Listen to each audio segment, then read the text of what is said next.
today I'm going to be sharing with you 5 keto snacks. I'm going to include vegetarian, vegan, and meaty options.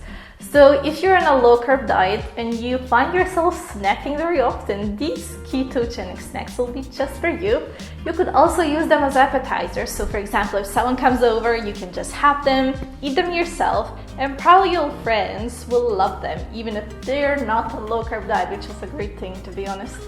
So let's jump into it. The first ketogenic snack I would like to introduce is cucumber slice appetizers with garlic cheese. So all you want to do is get 1 English cucumber and cut the sides of it first, but then you want to peel it, but not completely. You only want to peel the sides of it because it's just for decoration really. And we want to slice the cucumber into 3mm thick pieces. With 1 cucumber, I'm getting around 19 slices, so that's just a number to look at. And the next thing we actually want to do is get our original Philadelphia cheese. That's the one I'm using, but it doesn't have to be exactly this cheese, as long as it's cream cheese.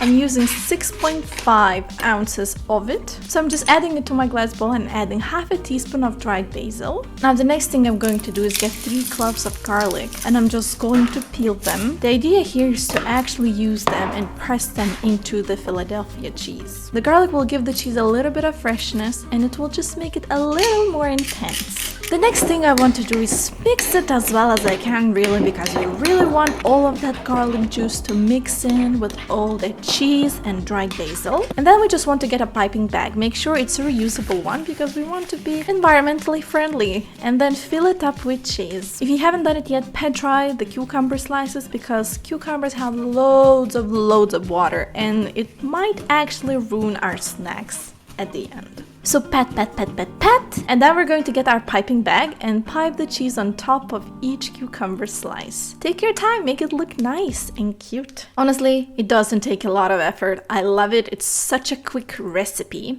And just to finish it all up, we're going to just cut a little bit of fresh parsley, chop it as well as you can so it's fine, and we're just gonna sprinkle it all over the snacks. Now I'm just transferring all of them to a plate because I'll want to serve them for my guests. I've done that before. And that's it, they're ready to be served as appetizers, snacks. You can have them during summer, during winter, when you need that extra boost for your immune system. They're delicious, nutritious, and most importantly, they are ketogenic actually. The next recipe I'd like to share with you is keto deviled eggs. It's a perfect snack for a Saturday, a perfect appetizer for when people come. It's a ketogenic snack, but yet people who are not on low-carb diet will love them. So the first thing I want to do is bring the water to boil. Usually what I do, I just boil the water and then add it to the pot. It just makes the process so much faster if you use your kettle. I'm adding in 6 large eggs. Make sure they're not too cold, otherwise they will crack. So let them get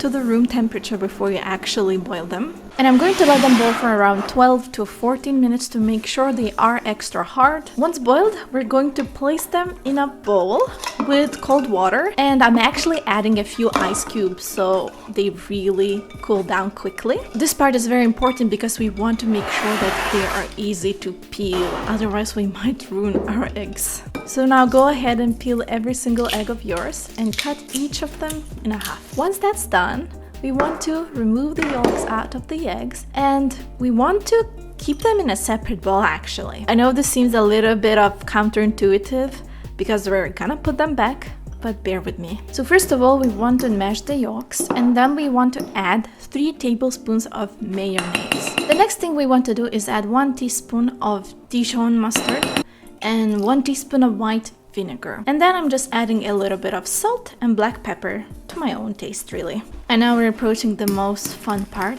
mixing. So just mix it as well as you can and enjoy the process. So the next step is actually to bring our egg whites and stuff them with the mixture we've just made. I know it's a bit counterintuitive, but bear with me. So we're bringing the mixture back into the eggs, and then we want to sprinkle a little bit of paprika all over it. And the next step is to really get some fresh parsley, chop it as well as we can and just sprinkle it all over so there's more color, a bit of freshness, and just deliciousness. So these keto deviled eggs are really just a great appetizer that everyone will love. They're high in protein, high in fat, and good for your diet. Even the kids will probably love these, especially if they're craving for something savory. So it's the appetizer you want to make if you're having some guests over, or if you just want to really get a filling snack into your system. This next recipe I'm really excited about. It's a 3-ingredient keto peanut butter balls. They're no bake. They are a great dessert and a great snack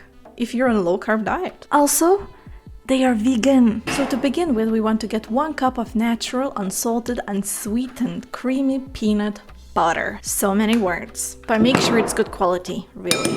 We want to add that into a bowl and then add 1/3 of a cup of sugar-free maple syrup. Sugar-free being the key word here. We don't want that unnecessary sugar that we really cannot have on a low-carb diet. And then the last ingredient is 1/2 of a cup of coconut flour.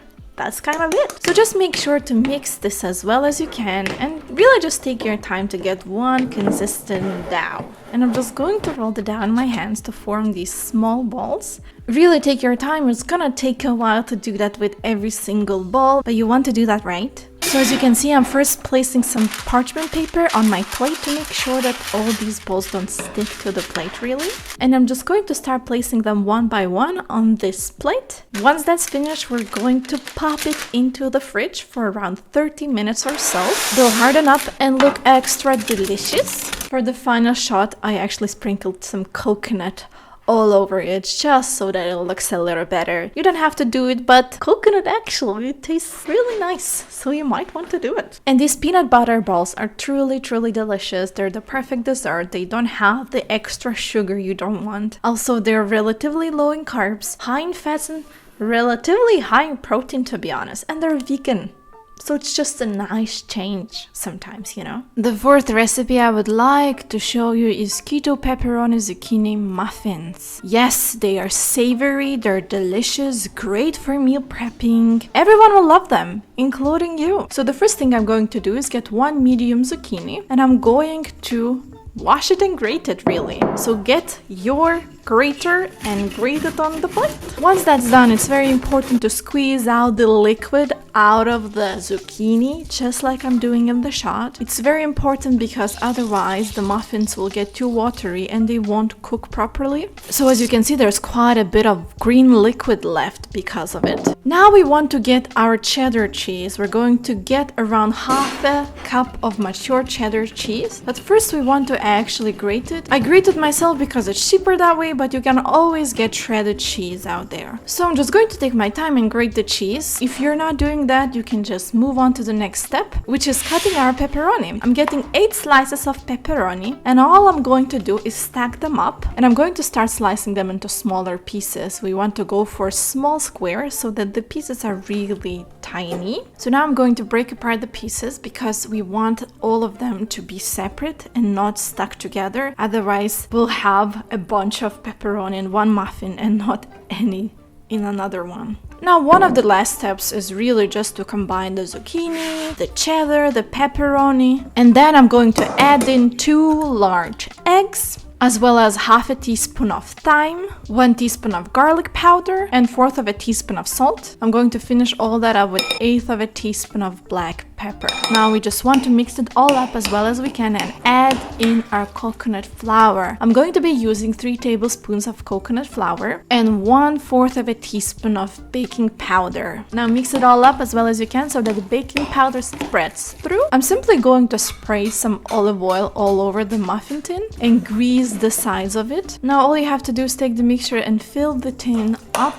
It's very easy. You're going to have around 6 muffins, and at the end all we want to do is sprinkle a little bit of cheese over these muffins. All I'm going to do is actually place them into the oven and bake them at around 400 Fahrenheit or 200 Celsius degrees for around 20 minutes or so. Once that's done, just let them cool down before taking them out of the tin.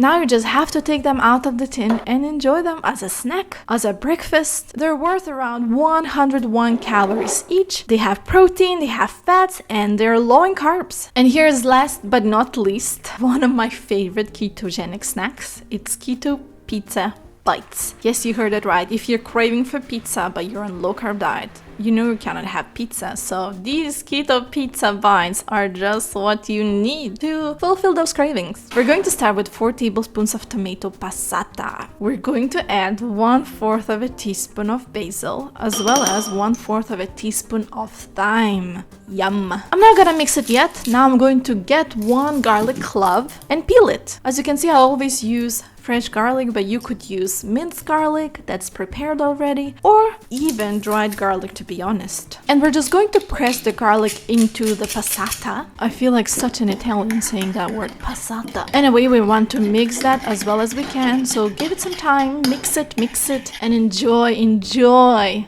the smell of it. So the next very important ingredient for this recipe is actually cheddar. We're going to shred it. I'm going to grate it. I'm taking around 300 grams of cheddar, which is 10.5 ounces of cheddar really, and I'm just grating it. But you could get shredded cheddar already, it's no problem. Once that's done, I'm just going to take out my baking tray and line it with parchment paper, and I'm slowly going to add the grated cheese onto it in scoops. We want to form these sort of piles of shredded cheese that are separated. So I'm dividing them into 12 servings, keep them apart, and make sure that there's no cheese in between, otherwise they'll just get stuck together. Now we want to bake it in the oven at 375 Fahrenheit or 190 Celsius degrees for 8 minutes. While that's happening, I'm actually going to take out 6 slices of salami and I'm going to cut them in halves. And once the cheese is baked in the oven, we're going to take it out and we're going to use our spoon to separate it in case they sort of got stuck together. And then we're going to cover each little serving with passata. And then we're just going to place salami on top of each serving and bake it for another 4 or 5 minutes. Once that's done, I'm just going to take them out and add a little bit of basil on top of each serving so that it looks better, it smells better, and it tastes better. Make sure you let the cheese harden up, otherwise the pizza bites will fall apart, but afterwards you can just enjoy them, eat them, have them, and feel like you're actually having pizza. Honestly, it's a great ketogenic treat because it's high in fats. It really helps you with your cravings. Sometimes you just want some pizza, but you cannot have it, so might as well try something different. So let me know in the comment section which one of these recipes was your favorite. You can click on the links below in the comment section to get to the actual recipes on my website. Enjoy them, try them, they're delicious, nutritious, and you know what? Everybody loves snacking, so why not do it in a healthy way? Thank you for watching.